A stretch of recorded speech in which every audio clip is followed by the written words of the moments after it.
We then move through into some of the other performance tests which are a bit more applied. So say for example a counter movement jump. So we get the participants on the force plate, we can test their counter movement jump performance, and we get a range of variables from that. So we can look at jump height, so the ability to actually produce force and produce height in their jump. So obviously this translated could be important for jumping activities, for winning the ball in the air, various different techniques, and obviously translating a jump performance to also change of direction. So you kind of come into squat positions when you change the direction. So if you can produce force more quickly and produce more power, then you're able to not only sort of jump higher, but change direction quicker, change direction more explosively, and essentially sort of be a bit quicker off over that first few yards.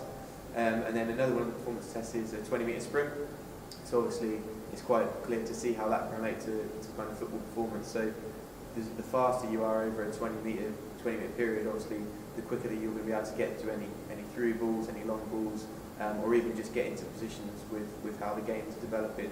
So the ball gets switched across the pitch, you can quickly get into position.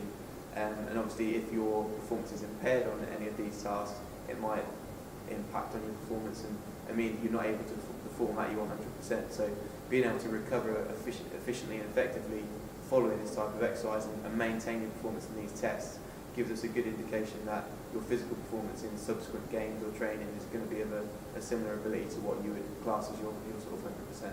Perfect. And Josh, you play football yourself, so what one exercise would you definitely recommend to anyone out there to improve their sprinting, their counter movement jump, and also, what was the last one?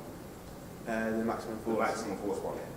So I think one aspect that's becoming more researched in regards to both performance but also kind of an injury prevention point of view is strength training. So we can look at strength training for a variety of different athletes, from endurance athletes through to obviously people that are going to be using maximum force type activities, but then also into team sports activities. So if you develop the body to have stronger muscles and more powerful muscles, obviously you're going to be able to develop more force in terms of kicking, in terms of jumping, sprinting, but then also be more powerful, so change of direction and moving quickly from sort of over the first few yards. This is going to help you sort of in those performance variables. But there's also some sort of emerging elements to suggest that strength training makes you more of a robust athlete. So reducing your risk of injury by making sure that your muscles are able to cope with the demands of the game. So obviously football is becoming an ever increasing physically demanding sport, and the body's put under a large amount of stress. So being able to make sure that your muscles are strong and able to resist a lot of the forces that are put upon it, that should hopefully put off any type of injury that you might be able to get. So obviously you can't always completely reduce the risk of injury, but I think strength training is starting to become a way of reducing your risk in any case. Perfect.